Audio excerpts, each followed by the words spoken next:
So many desires, or as many desires, so many blankets.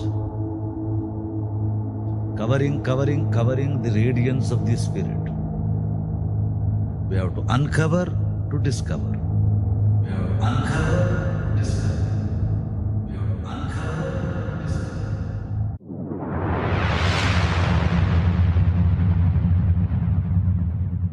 Welcome, everyone, to another episode of the Divine Discoveries podcast. As always, we're so excited to have all our listeners join us. Thank you so much all for your support and, recommending our show to your friends and family. We'll have a very unique guest today. So I'll introduce you and tell you more about that guest on the other side of the prayers. Om Shri Gurubhyo Namaha. Om Gurur Brahma, Gurur Vishnu, Gurur Devo Maheshwaraha, Gurur Sakshat Parabrahma Tasmai Shri Gurave Namaha. Sadguru Maharaj Ki Jai. Om Vakratunda Mahakaya, Surya Koti Samaprabha, Nirvignam Kurume Deva, Sarvakaryeshu Sarvada, Om Gam Ganapataye Namaha. Om Sarvamangala Mangalye Shive Sarvartha Sadhike Sharanye Trayambake Gauri Narayani Namostute. Om Dum Durgaye Namaha. Om Aim Saraswatye Swaha. Om Shrim Mahalakshmi Namaha. Om Trayambakam Yajamahe Sugandim Pushtivardhanam Urvarukamiva Bandhanan Mrityor Mokshi Yama Vratat. Om Namah Shivaya. Om Namah Shivaya. Om Bhur Bhuvaswaha. Om Tatsavitur Varenyam Bhargo Devasya Dhimahi Dhiyo Yonaha Prachodayat. Om Namo Narayanaya. Om Namo Bhagavate Vasudevaya. Om Namo Bhagavate Pandurangaya. Om Apadam Apahartaram Dataram Sarvasampadam Lokabhiramam Shri Ramam Bhuyo Bhuyo Namamyaham Shri Rama Jai Rama Jai Jai Rama. Om Vasudeva Sutam Devam Kamsachanuramardanam Devaki Paramanandam Shri Krishnam Vande Jagatkurum. Om Klim Krishnaya Namaha. Shri Krishnaya Vasudevaya Hare Paramatmane Pranata Kleshanashaya Govindaya Namo Namaha. Hare Ram, Ram Ram, Hare Hare, Hare Krishna, Krishna Krishna, Hare Hare. Thank you, everyone. We have Vikram with us today. Vikram, take it away, sir. Thank you, Prat. Hello, listeners. Always great to connect with all of you, and thank you as always for listening to us and then sharing your feedback. We're very excited to share that this episode is our 25th episode, and we wouldn't have made it this far without your feedback, your support, your encouragement. So we're really thankful for this milestone, and we hope that we can continue to bring some interesting topics to you all and to continue to inspire you to get in touch with your spirituality. And we also encourage you to share it with all of your friends and your family. Ask them to subscribe to us. We can be listened to on many different platforms, YouTube, iHeartRadio, Apple Podcasts, just to name a few. And also, everyone can stay connected with us via Facebook with our Divine Discoveries page and our Instagram page as well. So thank you all for your comments and support, and stay connected with us and spread the word. Thank you very much, Vikram. And it's a wonderful milestone to hit the 25th episode here. It's been an honor. Thank you for all your contribution, Vikram. And actually, I'd like to bring up one thing before we go forward. Unfortunately, Christiane is no longer going to be part of our crew. And I just want to mention that to everyone, because I'm sure they've noticed that she's been missing for several episodes already. And she was a wonderful contributor whenever she could have joined, and she definitely helped get this podcast on its feet. And her contributions, big or small, have always been appreciated. And I really want to thank her from the bottom of my heart for being a part of this crew as long as she has been. And I wish her well with whatever she's going to be doing going forward. So thank you, Christiane, from all of us for everything you've done for Divine Discoveries. And that brings me, before we actually get to our guest, Vikram, since we're waiting for our guest to join us, I'd like to go ahead and do our spiritual spotlight segment. So if you can so kindly tell us who the spotlight is on this month, please. Yes, it's really exciting. Our spotlight this month is on Tulsidas ji, also known as Goswami Tulsidas ji, a really popular, fascinating figure in Hindu history for a myriad of reasons. So Tulsidas ji he was a renowned 16th century Hindu saint and poet, and he's particularly remembered for the intense devotion that he had to Sri Ram. When he was born, as a matter of fact, he was named Ram Bhola Dubey because apparently he chanted Ram instead of crying when he was born. And, there's a lot of stories that actually point to the fact that his birth was also very unique. He spent 12 months in his mother's womb. And he was also born with 32 teeth intact.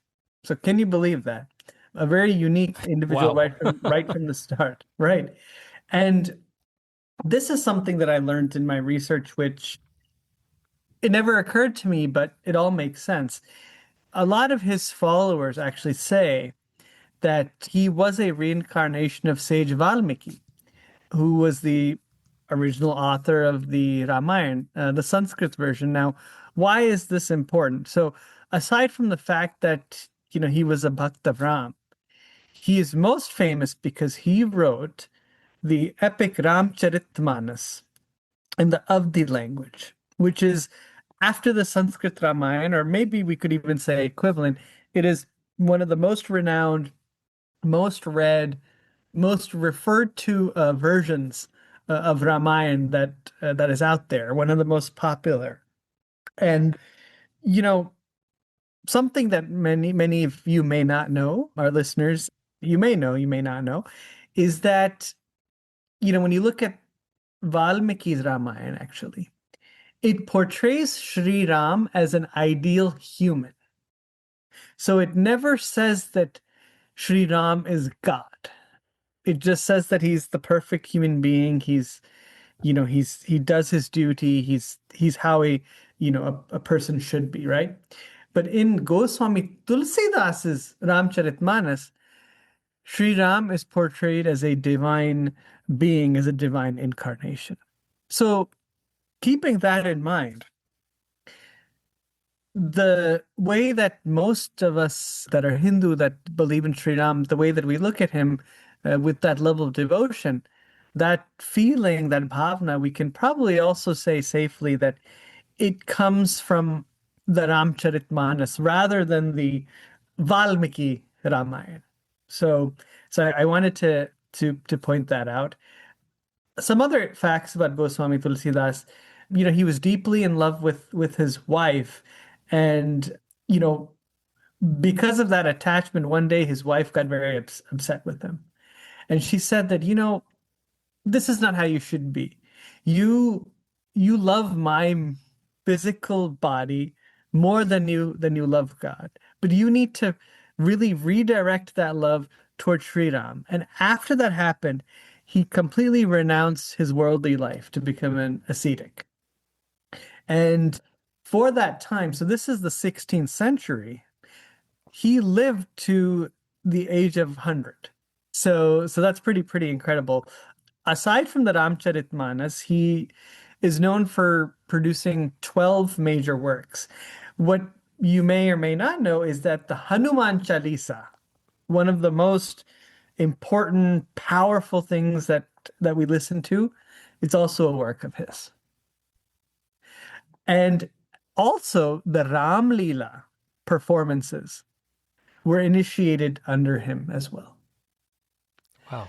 So, and he was originally from the Varanasi area as well. So Varanasi, if I'm not mistaken, is also a heavily Ram devotion area. And this may have a lot to do with that. Spiritual destination. Spiritual destination, yes. Mm-hmm. So So that's just a little bit about Goswami Tulsidas, but as you can see, it's what a fascinating figure he was. He wrote the Ramcharitmanas in the Awadhi language. Is that right? Awadhi language, yes, yes. Is that the official language of Ayodhya? Yes, yes, because Ayodhya is also known as Awadh. Exactly, yeah. Yeah, So that's what yes. kind of linked that language Yes. with Ayodhya to me, yeah. Yes, yes. And for our listeners, if you are trying to think what does Awadhi sound like, if you've ever seen the movie Lagan, the language that the villagers speak, the type of Hindi that they speak, that is Awadhi. So really, it's an honor I got to speak about him and I learned so much about him, but Yeah. Truly a very important part of our history. Yeah, I know we touched on him when we did our Navami episode last year, when we recently did the Hanuman episode. We talked about some of his works, like you mentioned, the Hanuman Chalisa. There's also the Bajrang Ban, I think the Hanuman Bahuk. So, I mean, he's done a lot more than just the Hanuman Chalisa. I think that's the one that a lot of people sort of link easily, but there's a lot more poetry and odes to Hanuman that he has worked on and composed. So we did list those during our Hanuman episode. So Sant Tulsidas has been a tremendous flag bearer of Sanatan Dharma. So we owe a lot to him and his great works. Thank you, Vikram, once again for the spiritual spotlight on Sant Tulsidas. That was really enlightening. And now we're moving on with our main topic, really. And we have a very special guest, as I mentioned at the intro, who is a book author of two absolutely phenomenal books of the spiritual genre that I was so fortunate to come across and to read. They've been wonderful reads. And actually, I was introduced to the second book, which is called Looking Beyond the Tides of Time. And then once I read that, I felt like, it's one of those, it seems to be a trend these days where you watch a show and then after that, the prequel comes out and then you kind of read the book that was the foundation for that second book. And that one's called Looking Beyond the What Is. And really enjoyed reading both of those books. The author of these books, her name is Marie Major, and we're so blessed to have her presence today on the show. Welcome, Marie. Thank you so much. Thank you for holding this space and having me. Absolutely. We're so fortunate to have you on Divine Discoveries. And it actually happens to be a milestone episode for us because this is episode number 25. Oh, wow. Yay, congrats. Thank you. So it's a special one also because we have the connection with you today. So I'd like to formally introduce you real quick to our audience. So Marie Major is a spiritual author and speaker who helps you move from feeling lost in time's illusion to resting in the truth of divine timing. She guides you to see time not as a line, but as a living energy record, cosmic story we are meant to co-author. Marie bridges celestial guidance and practical energy medicine, helping you read the rhythm of your soul and align with the universe's flow. She believes true manifestation is sacred resonance. It begins when we harmonize our energy with the cosmos, transform old timelines, and consciously collaborate with life's currents. This is where intention meets grace and longing becomes embodied creation. That's quite a profound bio. And Marie, I honestly have to tell you, like I said earlier, the second book led me to reading the first one. And obviously we're going to speak about your journey as a writer and your spiritual journey and so many amazing things in your life that we'd love to know about. But, before I go further, I definitely don't want to forget to mention this. And that is how I connected with you, because most of our guests have been somebody that we are either related to or we know somewhat closely from our social circles and stuff. So from that standpoint, also you're a unique guest for us. But I must say that the divine timing and the divine orchestration and intervention, if you will, the grace came upon us when Miss Elena Jones from distinguishedpr.com had actually gotten in touch with me and sent me multiple emails making overtures, if you will, about potentially having you on as a guest, and she felt like you were a good fit for our show. And, these days you don't know who's emailing you sometimes. You don't really know how legit it is. But when she said, here's their book, and I said, sure, let me take a look at the book and screen it for myself. And I wanted to get to see whether there was some connection. And I felt that within the first chapter, it was just instant. Like a lot of the things that we talk about from our Vedic tradition, the tenets of spiritual wisdom that we've spoken about in this show, it fit like perfectly like a glove. I mean, I don't know how else to describe it, but I couldn't be more happy than to have you on the show. And that's when I decided, okay, I'll definitely reach out to you. I'm so thankful to Miss Jones for recommending you as a guest. I didn't even know some people were out there doing this, So this was a very unique connection. And I really have to say it is the universe manifesting, as you so eloquently put it in your books. Exactly, 100%. Like I feel like it's just all connected and it's all divine timing, especially with this being the 25th podcast. That's like beautiful. It's a great number, great energy. And yeah, Lena is so great. She is the best. Yeah, absolutely. So thank you, Elena Jones, for connecting us with Marie. Yes. So Marie, if you're okay with it, we'd like to go ahead and begin asking some questions to you to learn more about you and your journey. Yes. So, we always like to start off when we speak to somebody, we'd like to know about the beginning, so to speak, so starting with your childhood, can you tell us a little bit about that? And did you have any inclination towards spirituality as a child?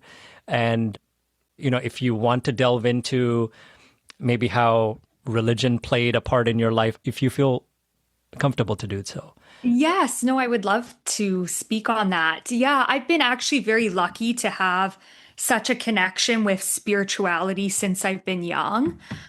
I had parents who were always about connecting with nature. So I think that plays such a big role with your journey into spirituality and tapping into that energy. I grew up Catholic, so I was born in Vancouver, Canada, but I also feel like Vancouver is very diverse. So there was many different religions, different cultures all around me. So I really was intrigued and very curious to know about everything. So I think that really just helped me to really open my mind and understand about all spiritual paths, all walks of life. And yeah, with religion, like I believe in all the good in every religion. And I think it's important to hold space for that. And then also, I think spirituality is everything. I think it's your relationship with the universe, with God, with creator, with one another, with animals, with nature. So I think it's everything and everywhere. So that's how I look at spirituality. And I think it just depends on the soul's journey and how you are going to return to that energy to remember your soul's journey throughout timelines. So I've always been, though, since I've been young, like very connected to speaking to like kind of like nature, the butterflies. Like I had like very just an imagination working with kind of like starseed beings and all that. So I feel like I very much tapped into that at a young age. And I feel like a lot of children do, but it's just kind of how we are programmed and then how the subconscious gets to be programmed by other people's beliefs around them.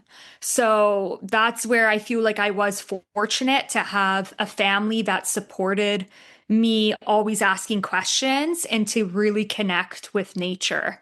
So I think that's what really opened my just soul's journey into spirituality. And then when I was a teenager, I kind of fell into more of like an energy of depression and just kind of was like, feeling the teenager blues. But I feel like I was also asking deeper questions, being like, why does this happen in life? Like, why is this happening around the world? Why is this? And kind of asking those big whys. And that's kind of how I started getting into meditation and very much into learning about other humans who have channeled, who have tapped into different realms and dimensions. So I was reading a lot of books of many people who have passed on and kind of learning from their time on planet Earth and how they meditated, how they tapped into that.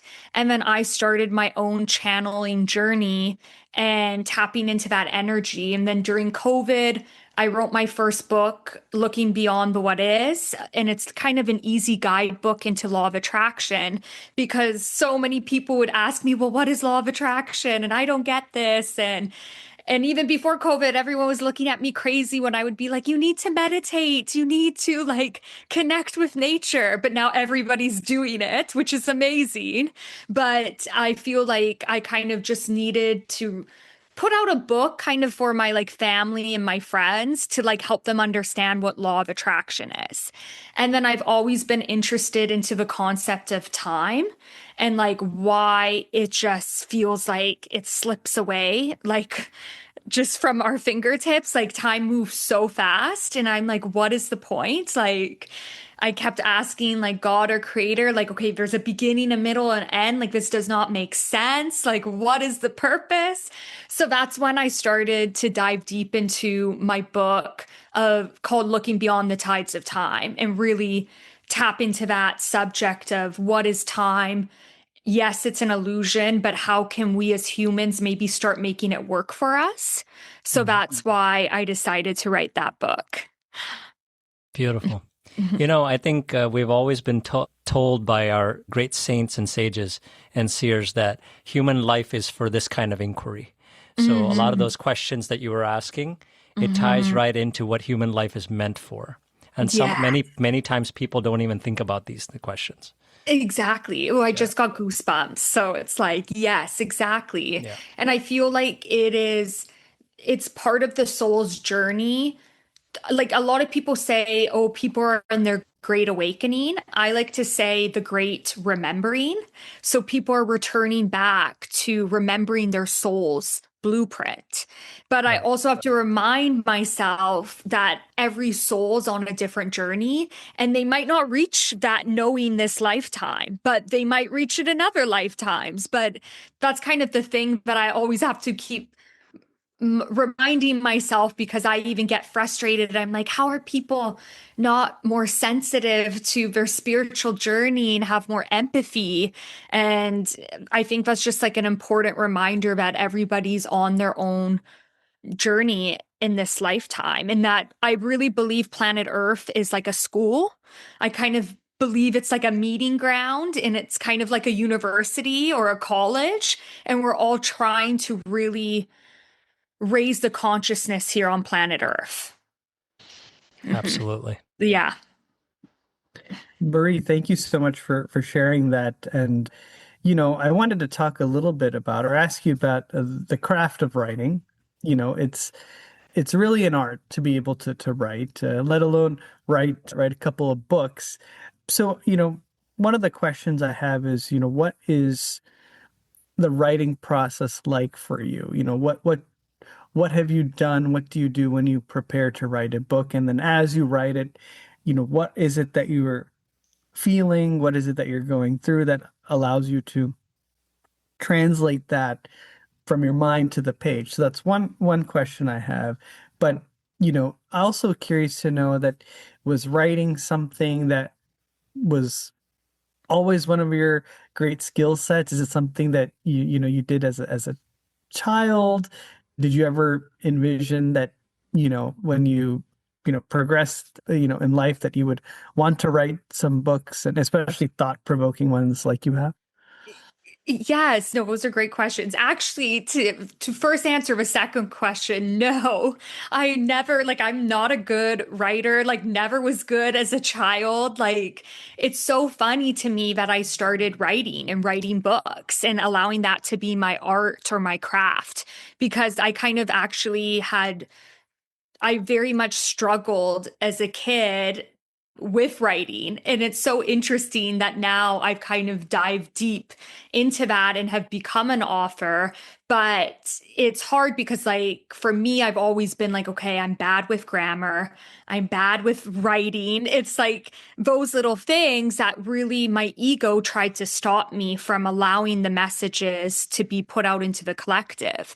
But that's where it was really part of the practice and the ritual for me and my spiritual journey about removing that ego and actually allowing my voice to come through. So for me, it's a very alignment piece. It's really getting into my art and my own craft where I allow it to flow. And it is difficult because some days I feel very stuck, but other days it is very aligned. And I just really try to trust what is coming through. With my second book, I started bringing in my guides. And that's where I would meditate and record myself because sometimes I would forget what the messages were coming through. And then once I recorded myself, I would take notes. So that also was a very like just another ritual, another healing for me. It really helped with a lot of inner work that I needed to do. So it was a beautiful process. It's not easy. I would say it's pretty messy, but it's just about trusting that if you have a message that you feel will help somebody or one soul out there in the collective, it's about showing up and following through with that. And I try to do that, but it's still not as easy. It's easier said than done, right? But I really have tried to like learn and grow. And I think from my first book to my second book, I have really evolved. And I'm really proud of that because my first book was quite a bit of a struggle for me to kind of get what I had in my mind and in my heart onto paper.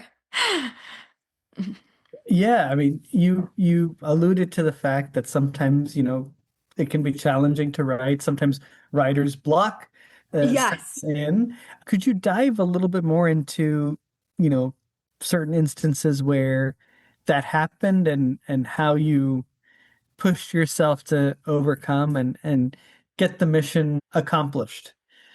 Yeah. So a lot of times, if I did feel blocked, I would actually try to take breaks. I would go for a walk. I would get into nature. I would always state like an affirmation about all in divine timing. It doesn't need to be done right now. Like I would really affirm those messages so it would change the feeling I had around it. And I feel like I was also very mindful and I would shift my energy into a state of awareness where when I wasn't feeling aligned, okay, I'm not going to push it today. I'm going to allow the writing to only take place when I feel like it's going to flow. And I think that's just anything in life. And it's an important reminder that are you moving with forced action or inspired action? Amazing, amazing. I think that will be very inspirational advice to our listeners, especially those that are willing to explore the art and craft of writing. So thank you Yeah. for sharing that. Oh, yeah. Thank you for your question. That was so sweet. I think it's an important question for people to like understand like what goes into it and like knowing the person's mind and like how are they using their tools and how like it's such a craft. It's like a tapestry. Like how are you painting this beautiful image? And to be honest, it can be very messy, but when you take a step back, it's very beautiful when you look at the big picture. Wonderful. Wonderful. Thank you. As I mentioned in the very beginning, I said that, when I read your books, I really felt there was a strong connection with the spiritual wisdom that you were expressing through your books and what we have studied from our guru, from the great scriptures of the Vedic tradition. So I was wondering, what, if any, connection have you had with any of the texts or scriptures or the philosophers or the saints of Hinduism? I'm just wondering if you've had any, or if anybody that you've had mentorship from when it comes to spirituality, have they had any influences from the Eastern side of the world? Yeah, that's a great question. Well, actually, when I was young, I was very much into learning about the culture in India because the energy there is so profound. It's so powerful. And I don't know if a lot of people know this, but Vancouver is very diverse. There's a lot of Indians in Vancouver, Canada.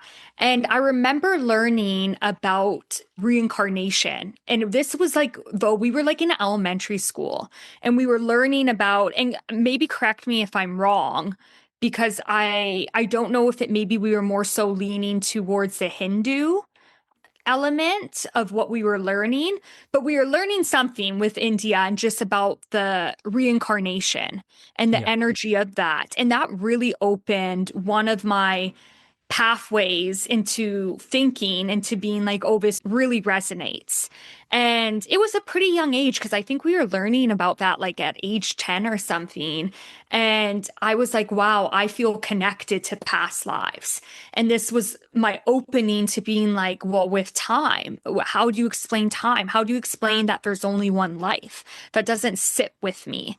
And with the other side, like with Eastern civilization, I really believe that, especially coming from the West has a lot to learn. We have a lot to catch up to. And I've always felt like that. I've been very called to just the Eastern civilization and remembering of different timelines and different past lives that I've had there. But for example, like as a child, this might be like, you guys probably don't know this movie, but it's called The Little Princess, I think it was. I don't know. Do you guys know that Disney movie? Yes. Okay. You do. Yes. So as a child, that was one of my favorite movies. And the man there, he was like her guide, kind of like explaining to her and showing up for her, like in this energy of like, I'm here for you. And he was an Indian man and he would show up and he kind of would show her the energy of the winds and the universe. And she was like, beyond inspired. And I remember as a young girl thinking like, this is it. This is the truth. Like, this is what it's all about. It's like in the cosmos. And I just felt super connected with that. And it was also I think there's like a part in the movie where they're somewhere in India and like she's with like maybe an Indian boy and they're like walking together and just they're talking about like nature and their connection. And I just think little things like that really shapes you as a person. And for me, that really shaped me. It really made me connect with, okay, I know there's a whole other side of the world. And for some reason, I feel very called to that energy.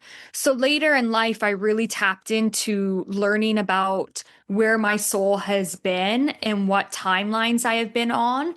And also I've tried to very much when I step into a place on a podcast or speak about anything spiritual, especially lately because I've been speaking about the stargates, I try to make a note every time that the indigenous people of that land is where the honor and respect needs to go to. That is where the stream of consciousness needs to be returned back to. And I feel like in the West, there's been such disconnect with the Eastern civilization and people not remembering that we come from those lands, from those beautiful areas. And I think it's just a very important message for, especially me being a white female, to speak about this to other white people so they become aware, and especially spiritual white people, because I think we need to honor that. We need to respect that. There's a very ancient energy and a divine code woven into that lineage, into all those lineages. And without respect, then there's no relationship. So for me, it's been an energy of really honoring it. I do want to dive deeper. And if you guys have recommendations, I would love to know, or like, please email me more. One of my favorite, though, he was from Ethiopia and his name was Abdullah. And he was actually the mentor for Neville Goddard and Joseph Murphy. So a lot of people know Joseph Murphy and Neville Goddard because they are kind of the first people in like the 50s and 60s that really spoke about manifestation in the Western world. So that's where people know these names, but they didn't know about Abdullah, who was their teacher from Ethiopia. So there's so many other layers to it, but I would love to know more about the Indian culture and just whose energy and tapping into that. I've read the book, Yogi, what is The it? Autobiography of a Yogi? Thank you. Thank you. Yes, I read that book years ago, but I should reread it. That was one of the ones I would recommend. Okay. I'm yet to read it myself, so shame on me, but I know Vikram's read it recently, and he was saying it was spectacular. Oh, So, beautiful. Yeah, it's been like I haven't read it in years and I need to read it. And also, there is an Indian woman who wrote a book called, I think, is it The Golden Truth or The Golden Rule? Have you guys heard of that? This is a book from the 70s No. or 60s. Okay. Some woman told me to get that book, and I'm still searching for it to this day. So if anybody knows, it's something Golden Rule. And she was really well known somewhere in India. And I forget her story, but it's something in the 60s or 70s. And she wrote this book. And it's supposed to be amazing. Wow. I'll have to look into that myself. Yes, please. And one scripture that's very well known is the Srimad Bhagavad Gita, that Lord Krishna, where he's actually speaking in the book. So it's considered a holy book for us, like the Bible, if you will.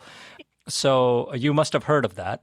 Yes, I have assuming. heard of it. Yes. Yeah. So there's so many different versions and interpretations of that scripture. So I would certainly recommend that as well. Okay, thank you so much. Yeah, absolutely.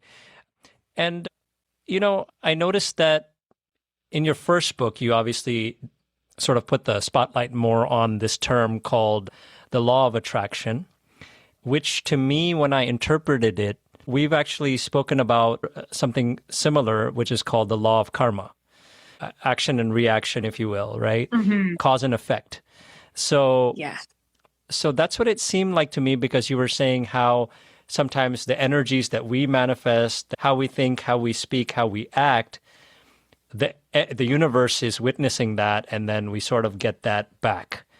So the law of cause and effect, which is what we call law of karma, seems like it's really the similar thing, if not the same, if I'm interpreting it the right way.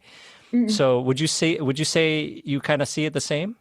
No, exactly. I would say 100%. Like with law of attraction, for me, it's whatever energy you put out into the universe, you receive back. So very much the same, cause and effect. And I look at the universe as a mirror. And it's mirroring back to us the frequency we are putting out. But a lot of times there's so many layers to that, where there's subconscious thinking, there's your soul from different timelines is coming in, there's ancestral lineage that is happening. So this is where I want to be mindful, because a lot of people have sometimes a hard time with hearing, oh, I'm attracting this. What I'm putting out, I'm attracting back. But it's not even just your thoughts, it's your frequency, it's your energy, it's what you are putting out into that energy field, and that's going to come back to you. And this is where a lot of people aren't aware of their mood, of their attitude, of what thoughts they are practicing. But it can stem deep, because it's how do you explain so much stuff. But sometimes I feel the best way to describe it is that you never know at times that your soul is on a journey. Yes, we have free will will on planet Earth, but our soul might be guiding us into a different direction. And we might go through very challenging times or very contrasting moments, but to actually awaken us, to really expand, evolve, and allow a healing process to really deepen for our highest good. Very well said. You know, we actually did a series on karma in this season. So I would also recommend, if you want some sort of a basic idea of Hinduism, you know, our podcast has sort of tried to give that to people over the course of how long we've been doing it. So yes. I highly recommend. I would recommend. love that. Yeah, please. I would love that. Thank yes. Yeah, and you know, I think one of the other very important concepts that you've talked about in your books is the loop of continuously living in the past or future. So similarly, we tend to focus and dwell a lot more on our failures than our successes, and we shape our thoughts and our actions based on our perception of how others perceive us. So, you know, for so many of us that think this way, I mean, what strategies do you suggest to help, you know, folks like that avoid these very common mental pitfalls so that we can navigate our lives more smoothly every day? I would really recommend that people, and I'm certain that most of your viewers meditate, but that's what I would first recommend is meditation or having a ritual in the morning or a practice where you really set the energy. Because I feel with meditation, what I've learned is that when I meditate and when I connect and when I align my energy, align my chakras, with the universe, with the cosmos, I create this field of energy where also my mind is connected. And then when I leave my meditation state and I go about my day, I feel I receive better feeling thoughts. My thoughts are given to me in more of a kinder way, which is an interesting way to put it, but you really quiet the ego when you meditate. You connect with your higher self, which is that inner voice that you really want to align with, and you really allow that ego to silence. And this is where you will receive the thoughts, the right moves, the impulses, the intuition, where you need to go, that little nudge on your shoulder. Like, this is even the connections, the rendezvous, like all of it starts aligning because you have made that practice and shift your awareness in your morning and also evening. I think it's important to do that before bed too. That's great. I think, you know, I will certainly try that, and because some of those thoughts you know, come to my mind as well. So Yeah. just as a human. Oh, to us all. No, Yeah. and that's the thing. Nobody's alone. We have to remind each other we're all in this together. But the ego, I feel like, is sometimes, I like to say, our worst enemy. And we have, like, you know, a better voice, the inner voice that we need to connect with. And I think it's just so important. How are we going to quiet that ego's voice? That's all. And when I say ego's voice, it's like that voice that is around fear, anxiety. It's like, you know, that really self-doubt energy. Absolutely, absolutely. And you know, the other very key thing that you write about is time. So, you know, I think our myself and Pratt and our listeners are very intrigued to know about, you know, what prompted you to write about time, and were there any particular incidents or experiences in your life that led you to explore the nature of time and they ultimately shaped the analysis in your book? Yeah, I've always been very curious about time. I've always wondered, like, how are we on planet Earth moving in this linear timeline? To me, it's never made sense. And with me tapping into learning and channeling the energy of what I feel is time, because I believe time is a spiral. And I want people to really understand this, that when we see it as a spiral, we kind of begin to take our power back, because when it's linear and when it's structured, we feel like we are running out of time. But then when we understand that time is actually a spiral and that we are returning and we are deepening and we are evolving and we are going inward, we are going outward, and it's a constant rhythm and movement, but we are returning from higher states of consciousness. This allows us to realize, okay, we can use time as a tool that actually works for us on planet Earth. So we're not now chasing our timelines, but we're understanding that it is all working in the divine. It is working in the divine spiral. And I think that just really brings humans back to a point where it's already figured out. Like your energy field, that spiral has everything you want on there. You just have to shift your awareness and your belief to align with that. But when people are thinking of it as like a line, and you have to get there, and you're just thinking in your head, oh, I need to get to that goal. I need that relationship. I need that house. I need that travel. I need to feel good there. But then if you take a step back and realize, okay, actually, all of that stuff does exist, because by me desiring it, I've already put that out in the universe, and the universe has already answered it in the non-physical. So now if I see that I'm on this spiral of time, I can just now in an easier way shift to where I want to align to. And I think that's just a beautiful way to paint time. And my whole goal and desire is that humans really use time to help them and not feel like it is controlling their life or running their lives. So I think it's just such a powerful visual to allow yourself to take a step back and see time as a spiral.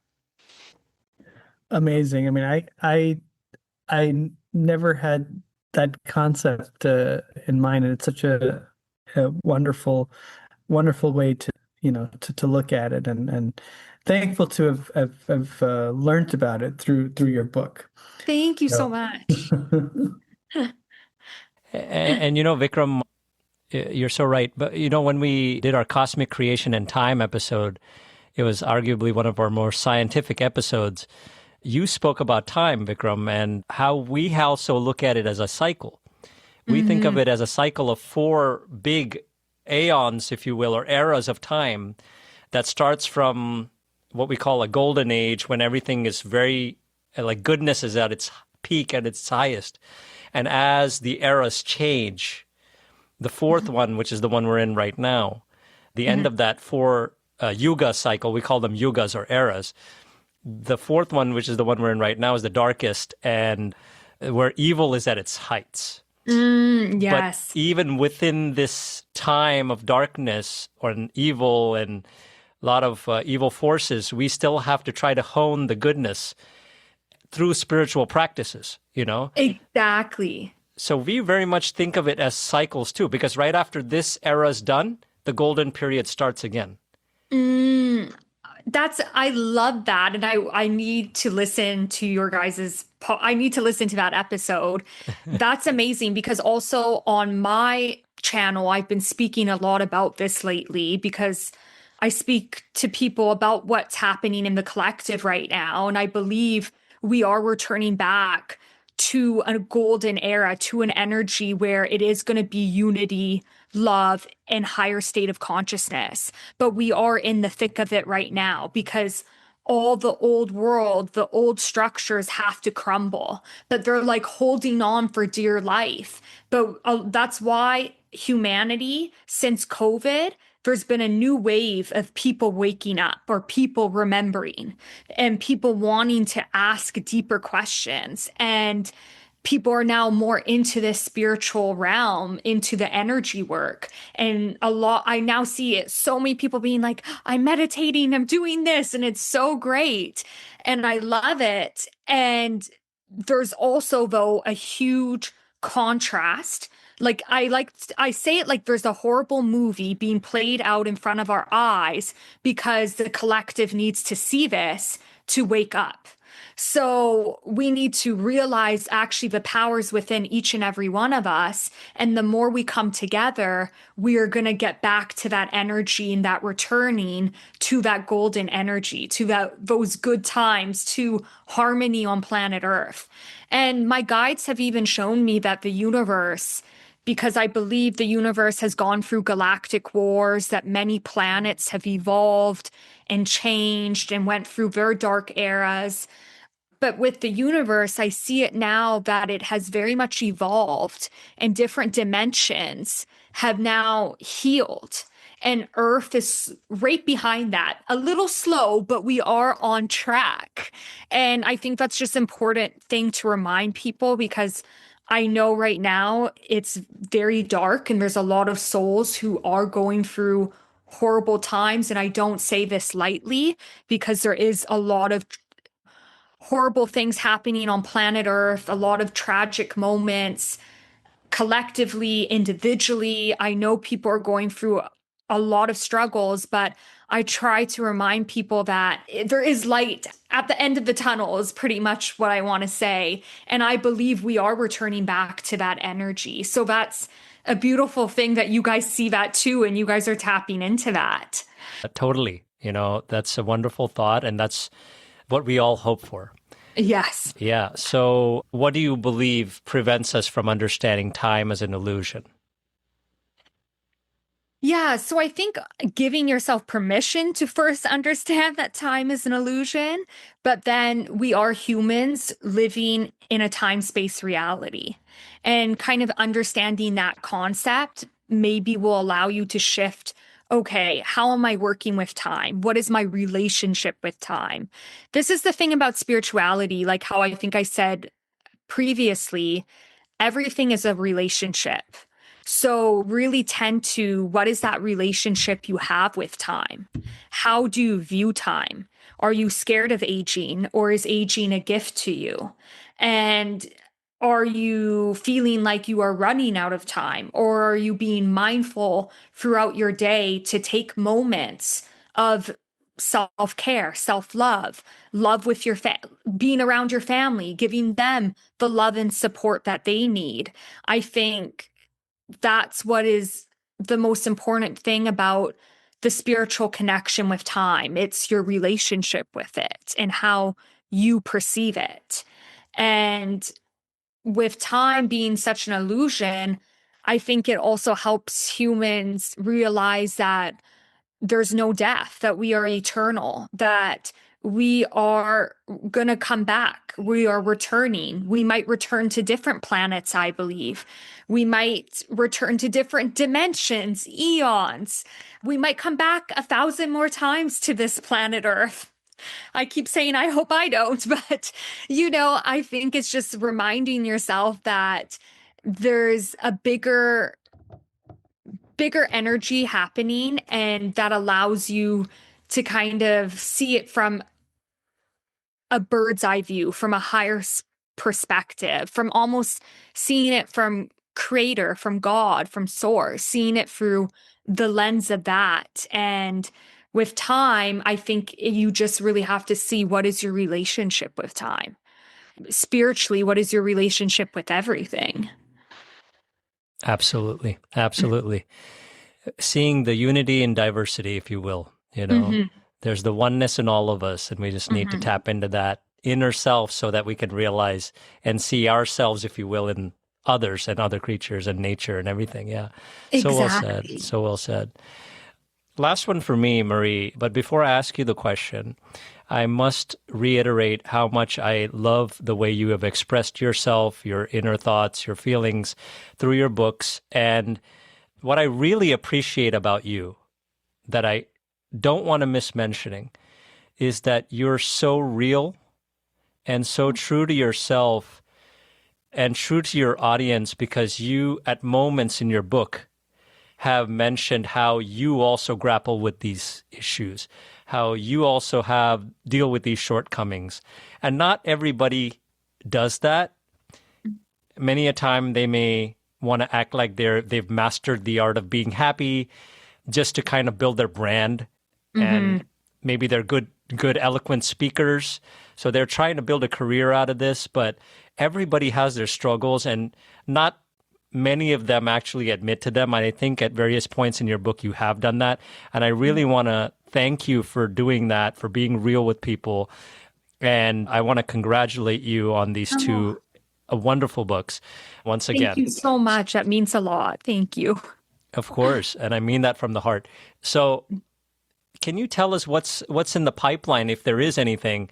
Is there another addition to the Looking Beyond series that you're currently working on, or something else perhaps apart from this series?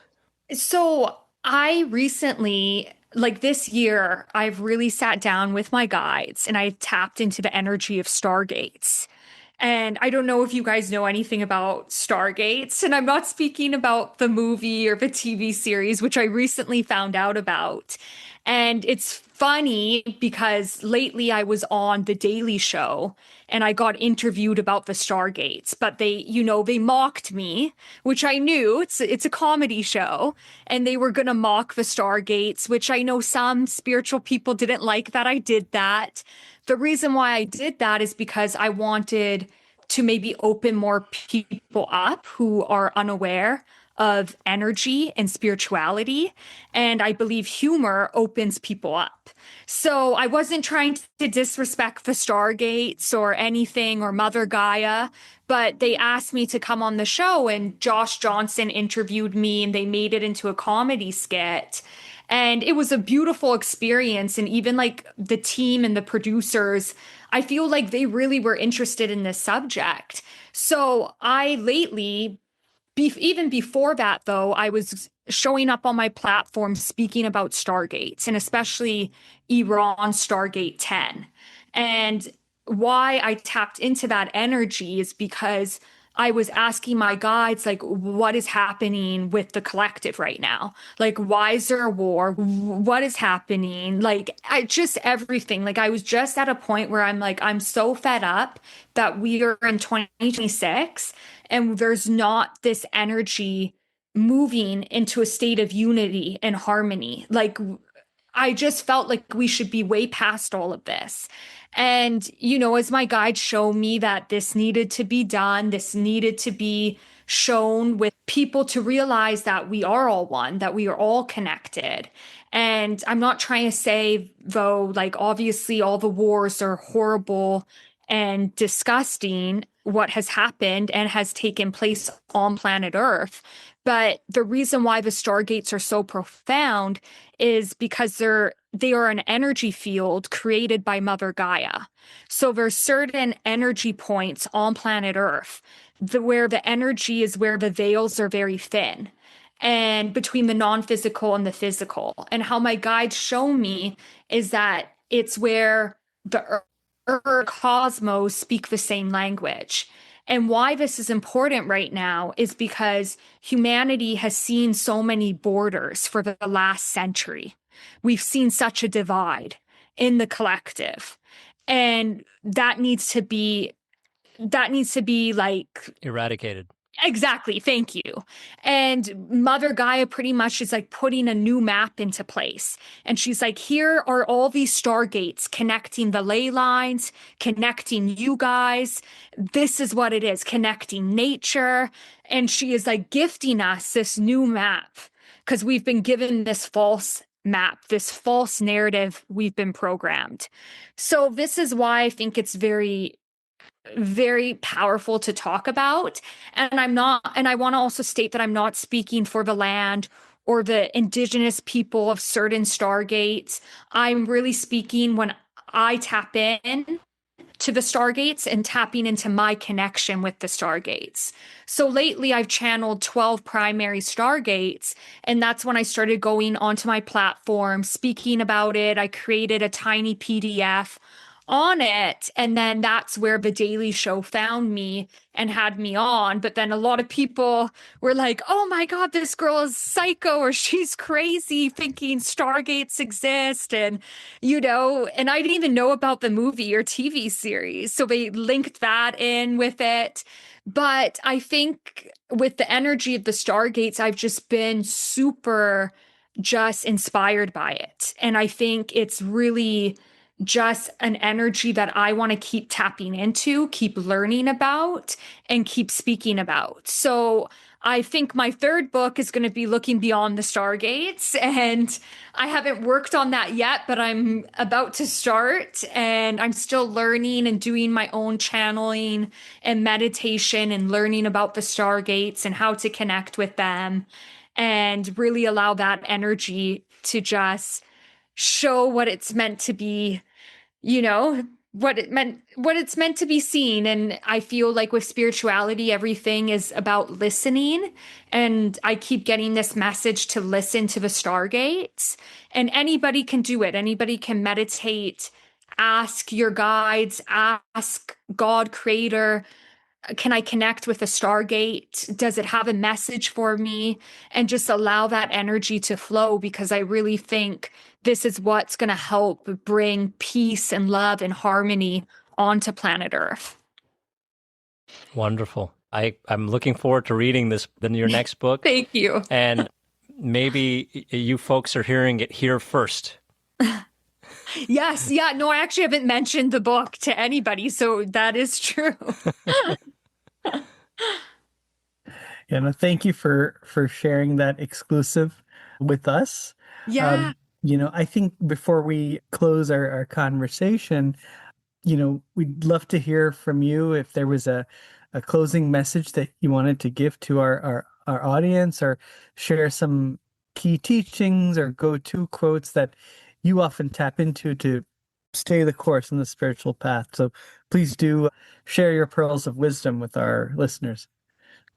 Well, I'll share one that's been really coming through for me lately, and I think maybe it will land with some people, is just really the frequency of patience. And that's kind of me personally. I've had to, that's my new name. I say patience is the new name of the game. And I think when people begin to land into an energy of patience, this builds your trust with the universe. And it's also a way to surrender. It's a way to allow. And I think a lot of humans, and I do it too, is we get so caught up in the physical world, and we forget that we come from non-physical energy, and everything is created from the non-physical. And the more we tap into that energy and really allow that to blossom, this is where we see our life beginning to work for us and align with us. And you see the garden, you see the actual energy, your desires blossom. But it takes patience. It takes trust. It takes building that relationship with the universe, with certain gods, goddesses, with the divine, with whichever name you like to use. It is about building that trust, that relationship. And I think it's important because it's also, it's also about really bowing down and honoring that. I think also the ancestors really come through, where they need us to recognize them because they are here. They're all around us. And the more we acknowledge them, we get that support that we need. And I think that's just very important. Thank you so much. Thank you so much for sharing those very inspiring words with us. Thank you. I appreciate you guys. Thank you, Marie, once again, for so patiently answering our questions. And it's been a beautiful conversation. So, Marie, in closing, it is very customary for us to play a clip of our spiritual mentor, my grandfather, my paternal grandfather, Sadhguru Sant Keshav Das Ji was his name. And I consider him my guru now, because in 97 he left the body. But for 30 years he was traveling the world doing nothing but preaching this universal wisdom in such a relatable manner that he had a wonderful following. And I'm so thankful that I get a chance to spread his wonderful, profound wisdom that he basically took from the scriptures, but the way he delivered it was so unique. So I'm sure if you can hang on with us for 15 more minutes, Yes, I would love that. You will have a connection with a lot of what he speaks about. Oh, well, thank you for sharing that with me. And also, it's amazing that you're keeping that energy alive. People are searching for peace, but they don't know where they get it, even though it is always inside everyone. One good news to everybody is there is something in us which is never going to die at any time. That is our spirit, Atman. That soul of man, that oversoul, the self, which Emerson used to call God as oversoul, that universal soul, that cohesive force, that constructive power of God. So may the force be with you, as the Hollywood pictures are giving you the message nowadays. So, this cohesive force called the love, very constructive force of God. See how happy, beautiful children are. They are peaceful. Therefore, they run about, they don't care whether it's lecture or something. They are just happy. Like that, when we could be relaxed and happy like these children, and don't worry too much, then kingdom will also receive us and we will also be very relaxed here. Unless you are converted into that innocence and sincerity of children, you shall have no access to the kingdom. And the peace should begin with every individual. Every heart is whole, it is full. Our mind alone sees things as different and it categorizes. This is why in Paradise Lost, the great poet of cosmic consciousness, Milton, teaches, it is your mind which makes a heaven of hell of heaven. Manayeva manushyanam karanam bandhamokshayo, in Sanskrit language. That is why our mind should be illumined. Otherwise the mind will be fanatic. That my way alone is true, all others are wrong. I was born a Christian, a Hindu, a Muslim, a Jewish. We were plants, we were flowers, we were fruits. Therefore we have a relationship with everything. What I breathe out, that is what it breathes in. What it breathes out, these plants, that is what is my oxygen. My relationship with it is my life. I cannot live without them. Therefore, this whole nature, everything is the open book. It is the open Bible, the open Bhagavad Gita. We have been in so many religions, in so many bodies, in so many countries.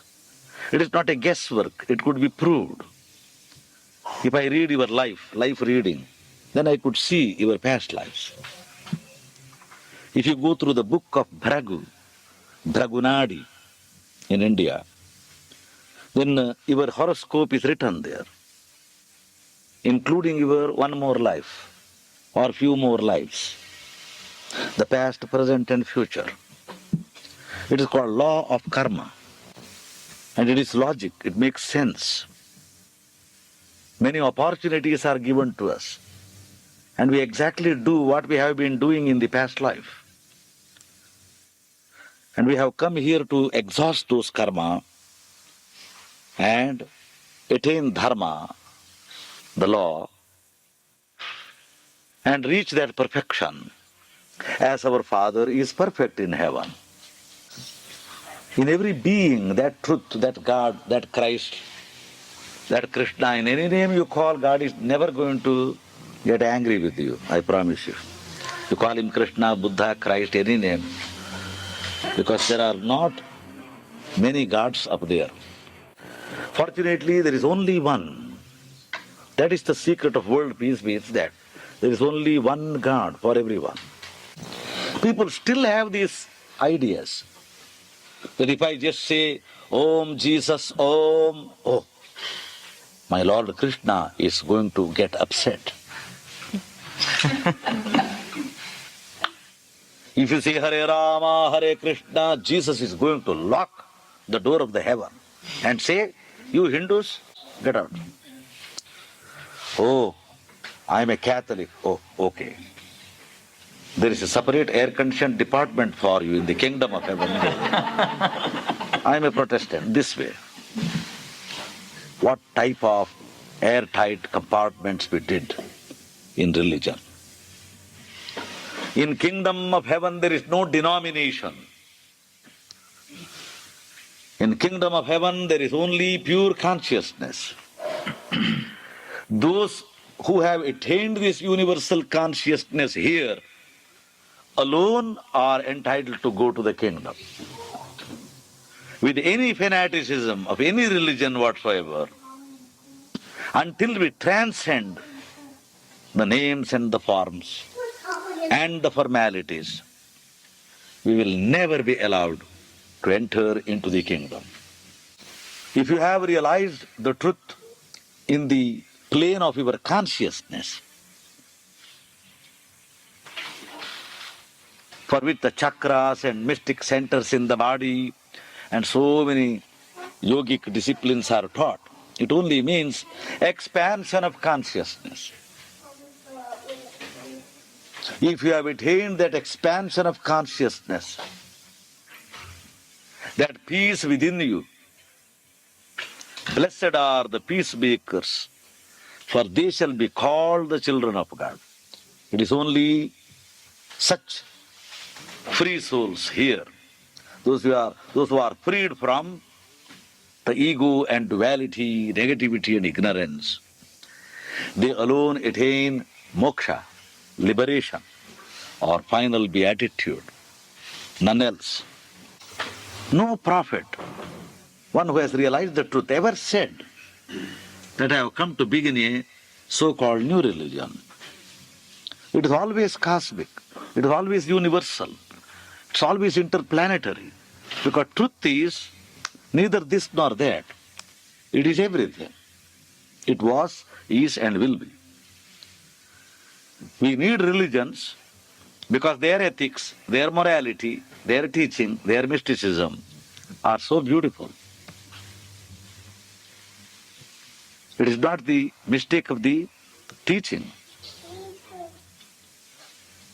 It is really the mistake of preachers who will not practice the preaching, or at least try to practice a little bit. Religion is nothing but realization, and realization never comes to you without practice. Therefore they have the saying, an ounce of practice is better than tons of talk. This is why the prayer and meditation, study of the Holy Scripture, scientifically you do. We are in a scientific age. This is why Dr. Einstein, he wrote a beautiful small treatise or treatise with the title Cosmic Religion. I borrow this word from Dr. Einstein. He says the future religion of the world will not be a religion of fear, but a religion that is cosmic. The psychology will teach you about the right part of the brain and the left part of the brain, the thinking mind and the intuitive mind. You will see the different types of waves, etc., which are described in psychology and science of the beta, the alpha, and all these different things which finally reaches to the culmination of the theta in sushupti, the deep sleep, and samadhi, the superconscious. So, in every one of us, this great healing is there. In every one of us, this power of prophecy is inherent in every soul. Many of us do not meditate deeply, and therefore it just remains untapped. We are not sure about it. But if the faith is there which transcends the reason, a faith that is scientific, not superstitious and blind belief, then definitely you are going to attain the truth. So, this cosmic consciousness, therefore, is the blessings of the Aquarian age. The earthly type of happiness and all the promises which the science and the modern civilization gave you, the promises of health and peace and all, I promise you it is not going to work much. Little bit it will. Because the diseases are all mostly psychosomatic. Please mark my words. It is not much in the physical. It is much in the mind. Because we are evolving psychologically. We are very sensitive people. We could either take a leap into the intuition or break ourselves through too much sensitivity and confusion. Therefore, never before so much psychological or psychic problems were there as it is now. You give them the proper guidance to meditate and every day surrender their ego or duality or negativity, then every day you become clean inside. When your mind becomes clean, transparent, then the light of truth, light of the self, will so beautifully reflect upon the mind, what you call illumination. Then, even though the physical karma, the physical sickness and things could be there due to pressure of events, those tension diseases, pressure diseases disappear by the power of bhakti, devotional chanting for peace, dancing for peace, singing for peace, reading for peace, living for peace, eating for peace. Like that you can organize everything what you do for peace. It's a good program. You try that and you will really become peaceful. And a prayerful attitude in the midst of all that which we do is going to make our mind free from fear. Don't you know that fear is the cause of so many diseases? And all of us have one or the other type of fear. Therefore, the good news is people all over the world are going to be spiritual. Because they will find that there is no other way other than the soul going back to its home. Everyone will join their palms and bend their head to that supremely intelligent principle behind everything. And with this joint prayer, hearts united in prayer, love born of wisdom, that is what is going to solve the problems of man. Mahatma Gandhi predicted, as he was a man of prayer, that when people have the light that they are calling the same God in different names, then they will love their fellow men. They will have a power to understand and to be understood, as the meditation of Saint Francis teaches you. And therefore, kingdom or peace will be at hand. And the more we pray, meditate to that center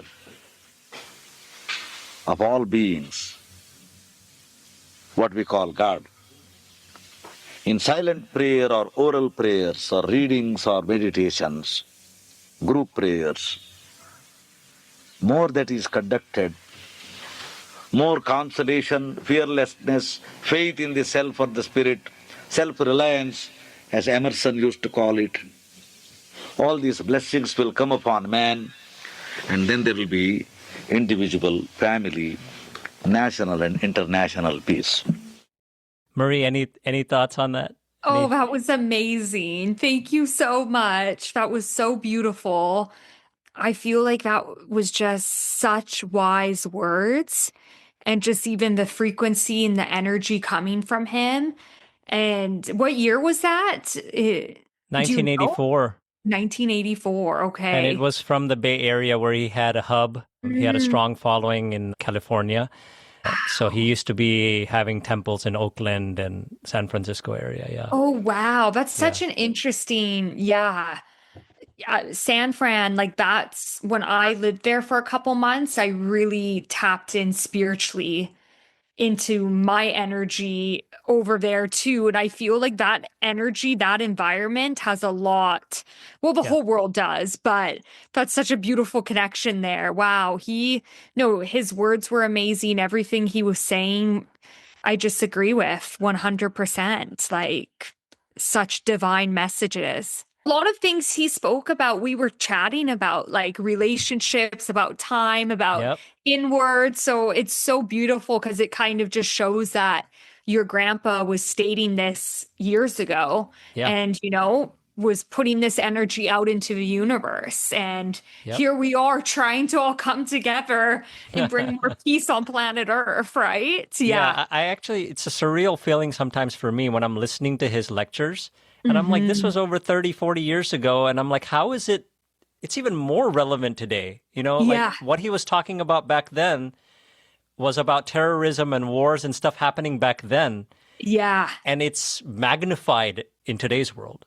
Exactly. Exactly. It's not like it's non-existent. It's gotten worse, I mean, I know it's so horrible and it's so sad, but I also just tried to hold on.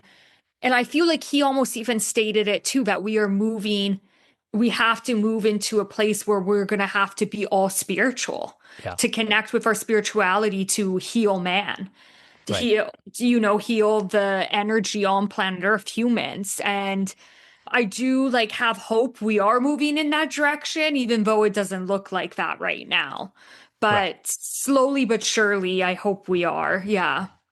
Well, it takes each and every one of us to feel, to keep that optimism and that Hmm. positivity. So we have to do our Exactly. part. So Exactly. absolutely. Exactly. Yeah. So true. Really appreciate your time once again. Thank you. Thank you so much for having me. I'd like to actually, recommend to our listeners, please go and read Marie's books, Looking Beyond the What Is and Looking Beyond the Tides of Time. They both are available on Amazon in the Kindle version as well. So I highly recommend these two books to everybody.